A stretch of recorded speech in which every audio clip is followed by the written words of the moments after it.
Hey, what's up guys? So today I'm going to share with you one of my new favorite watch faces, and since Galaxy Watch 4 is now powered by Wear OS, you can use this watch face on any other Wear OS smartwatch. So let's get to it, and there are actually two reasons why I really like this watch face, and I will explain them to you as we go along into this video. Now as you can see that this watch face looks really good right out of the gate. This is the default color and settings that it comes with. So we have this orange and black theme, and obviously you can change the color and customize it the way you want. Now you can customize this watch face from the watch itself, but it is a lot easier to do it from the Galaxy Wear app. So let's go into the Galaxy Wear app, and now we will go in to customize this watch face. So here you can see that we have usual customization options with dial, hands, colors and complications. The first one is the dial, and we have three background options here: a black one, a gray one, and then a dark gray one. Personally, I like this black background because it makes the color very prominent and gives a very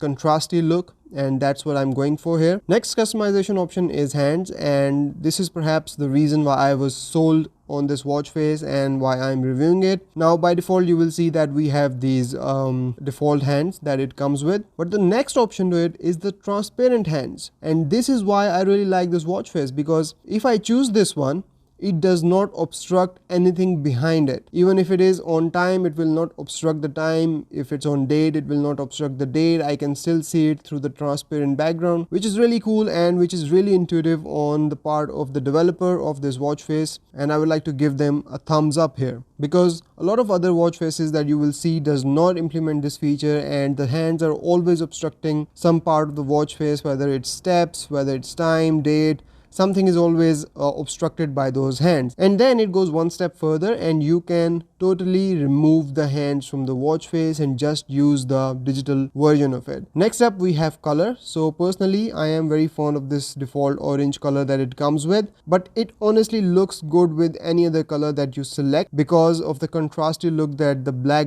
background gives it. So there are quite a few options here that you can choose from in the colors. I like it orange, so that's the one I'm keeping here. Next up we have complications. So once again we have 4 complications here, so you can choose these complications, and there are a ton of options that you can set. Personally I really like the third complication, which is again something very different about this watch face, and this is centered in the middle of the watch face where the hands originate from, and the developer was clever enough to even utilize this space to put a complication in. Overall I really like the scheme of this watch face as well, the way the digital time is incorporated at the bottom, and then we have steps and heart rate here in one section, and then day and date in another square section at the top in big numbers, which gives you exactly what you're looking for. And combine all of that with the option to remove the hands or having transparent hands so it does not obstruct any information behind it, puts this watch face at the top of my list. So that's why I wanted to share it with you guys. That's about it from this video. I hope you've enjoyed it. I will put the link to this watch face in the description below. I will see you in the next one. Till then, take care. Bye bye.